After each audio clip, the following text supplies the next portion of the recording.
come on, Lonerbox. It's not about hurting Sneako's career, it's about hurting his reach. Him losing his platform means less people are exposed to his ideas. And the ideas of his friends. The reason we deplatform people is to stop those harmful ideas from spreading. And, okay, let's talk about that. The idea that deplatforming limits the reach of a creator is undeniable, and every study I've read on this supports that. However, what every study I've read on this also argues is that deplatforming comes with a price. When r/thedonald and r/incels were removed from Reddit, both of these communities migrated to their own standalone websites which were far less moderated. A recent study on both of these sites showed that although deplatforming reduced their numbers, the remaining posters in these communities became significantly more toxic and more radicalized. A similar study looking at users who migrated to Gab after being banned from Twitter and Reddit also found that not only did these users become more toxic, but they that became they more also based. started posting a lot more frequently. A common result of deplatforming is that it actually strengthens the resolve of more committed audience members. Creators wear their bans as a badge of honor. For conspiratorial figures, it becomes proof that their ideas were correct all along. It drags audiences into a space where they become more isolated, less exposed to alternative ideas, and more vulnerable to unmoderated content. It strengthens the bond amongst communities and leaves creators with an audience that might be smaller, but is also more loyal and committed to the cause. One of the findings that came out of the Alex Jones trial was that InfoWars actually made more money after being banned from Twitter and YouTube in 2018. Nick Fuentes was banned from almost everything and still managed to drag his legion of bedwetters to the Capitol on January 6th. This is a warning sign that shows up constantly in the research, and while I don't think it completely invalidates deplatforming, I do think it calls for a more nuanced approach. Loser. The problem with content moderation is that the process is naturally siloed. Moderators only ban people based on the effects it will have on their own platform. What they don't consider is the effect that deplatforming can have on the broader online ecosystem. Deplatforming might make audiences smaller, but the impact of pushing people into more extreme and isolated spaces shouldn't be ignored. The association between alternative communities and offline violent attacks is very well known. And if deplatforming also means that these communities grow as a result, this is probably a measure that should be used with some caution. As one study put it, moderation efforts should go beyond ensuring the safety of users on a single platform, taking Here, this would be like the absolute nightmare circumstance for deplatforming. So, do you guys remember there's this country in the East called Russia? One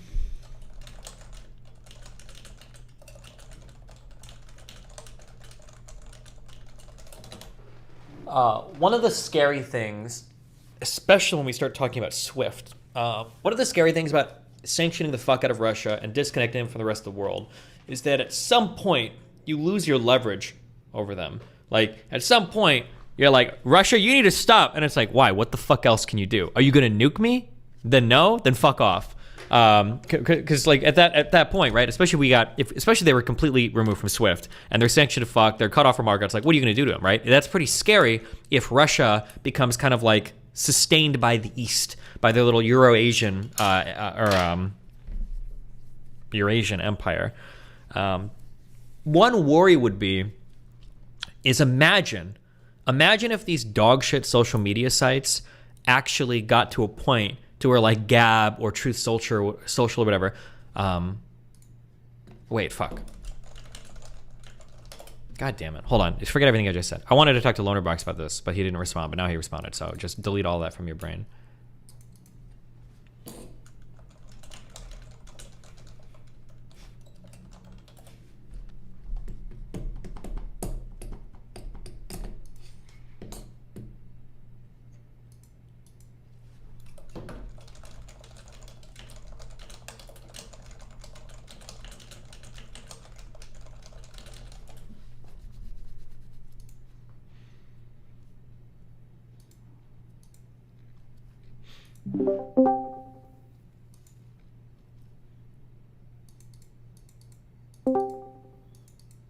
Yeah? Hey, okay, 2 questions. I'm watching your little deplatforming vid, but I'm only 17 and a half minutes through, so if you get through to this in another part, you can always tell me to fuck off, right? Okay. You're kind of making a point right now. So you know, one of the like principal fears of sanctioning the fuck out of Russia and cutting them out of Swift completely and everything, like there is this fear that like, what if Russia endures all of those sanctions and they actually do become somewhat of an autarky, or they've got like their little Eurasian empire that they can draw from. They've got China, they've got the other countries around them, and they're actually like, okay, like they survive. It sucks a little, but they survive without any access to European or American markets. You run into this weird issue where if Russia acts improperly in the future, you have like no leverage, right? You like, besides like military intervention now, right? Yeah. I think this has been, or I consider it to be, and I think most people consider it to be kind of one of the fears of like, if you crack down really harshly on a country, you go sanction. At some point, you like, it's like a child that's been punished too much. You're like, you can't do anything more to them at that point besides like kill them or something, right? One thing that I kind of worried about, it hasn't happened yet, but something that would be really worrying is what if there was like a critical mass where like Gab and Truth Social actually started to grow at appreciable rates. And you get to this world where like getting banned off of YouTube or Twitter, it kind of sucks, but it's not the worst thing in the world. And these other social media platforms are actually pretty big. I feel like at that point, you've actually created like, that is the worst possible world. That as opposed to having some people that are spamming slurs or being toxic or anti-Semitic or whatever on Twitter, now you have like a whole platform that can be dedicated to fostering and creating that type of content, like free from all moderation. Yeah, because everyone's like, everyone's really dismissive of the size of places like Gab and Rumble and all that, mostly because they're new. We haven't been doing this for very long. Also because they don't need to get as big as YouTube. Sure. They just need to get as big as like a political rival, right? It's not like we need to rival the fucking football best goals highlights. Yeah. You know, like imagine if people on like Rumble and Gab and Truth Social could get like 10,000 viewers or followers or whatever. Like, yeah, if it was 1/10 or even 1/50th maybe the size of YouTube, there could still be thousands of creators on these platforms making a living there. And that would be like in the most extreme places, right? Where like now you lose your ability to moderate and control society, right? Because to some extent, that's kind of what you hope to do in moderating these social media platforms. You're hoping to have some kind of moderating effect on extremist rhetoric in society, not just on your platform, right? But yeah, it's also, I think one of the big warnings is that we know that alternative platforms, because they're not as moderated, we know that because they're not as moderated, it's like that's where a lot of the real world violence comes from, right? Like we know that real world violent attacks are associated with unmoderated platforms like Christchurch and synagogue shooting and all that shit. So every time you add, like, maybe you shrink the audience of someone like Sneeko, but you bring like 20,000 of his viewers over to this other platform, and that's a bunch of people brought into a place where they're much more likely to actually assert their beliefs in the real world, you know, like violently. So that's like a really big thing as well. So just because there are less of them. But yeah, people do this really dismissive thing where they're like, well, once Rumble grows, what they'll do is that they'll just, they'll want to become mainstream, and so they'll deplatform people as well. But it's like, even if you say that's true, like how big did YouTube have to become before they started aggressively moderating? It was like 2018. Really? Yeah, I was going to say, So I was just going to say like 4 years YouTube ago. Size, yeah. Yeah, it's not like YouTube has been doing this forever. Yeah. Why don't you like FD Signifier? You were really mad when he came I hate that guy. God, he's just such a fucking loser. He's like one of the biggest losers of all the losers that I've seen. He's a loser. Okay. I don't know. I can't use like, I didn't really care but, for black people. I can only use like one bad word because apparently every other word has some racial connotations. I'm just going to say loser. No. Okay. Yeah. Yeah, he's a loser. just like the slaves lost. Okay, well done. But see, funny story about that video is like I originally came up with this topic because I was reviewing his video on deplatforming, and he said that he pulled up like 3 or 4 studies that he was arguing were basically like pro deplatforming, and not only were they saying that, but they were apparently also saying all these platforms need to up their game and get people out quicker and earlier when they're still small. That was the argument he was making. Yeah. And I read those on stream and basically found out that they weren't actually giving that same conclusion. They gave the first half that it hurts the creator and hurts their reach, but then they all say, oh, these platforms actually need to be really careful because you don't want to grow these alt spaces too quickly. Yeah. So I made a video about that, and he actually replied in my comment section with some with basically that argument that like once Rumble gets big enough, like they'll just become like moderated like YouTube. Yeah, but we don't.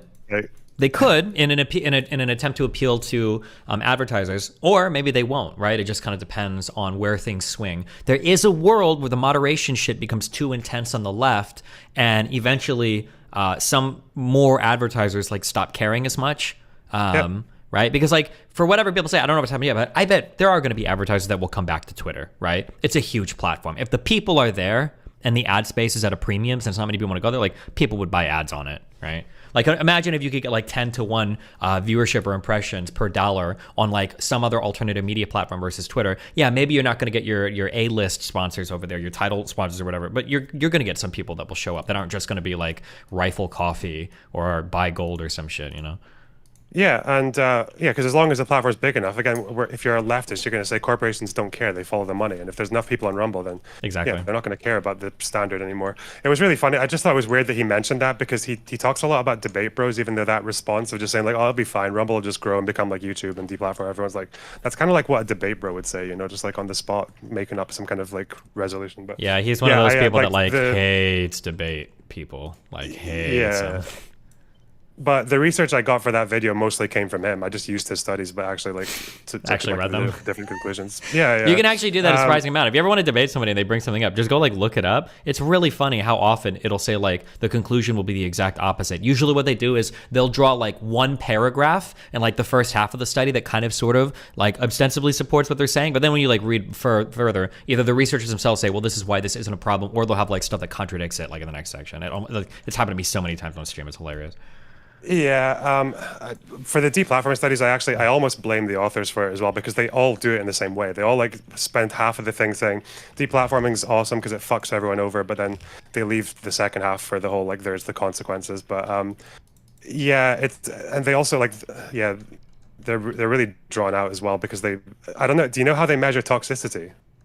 How they measured it? These studies. Yeah, how they if I measure had to how guess, toxic a user's being. my guess is going to be they're going to like key some sort of word, and then they're going to see how often that word is posted or something for a user profile.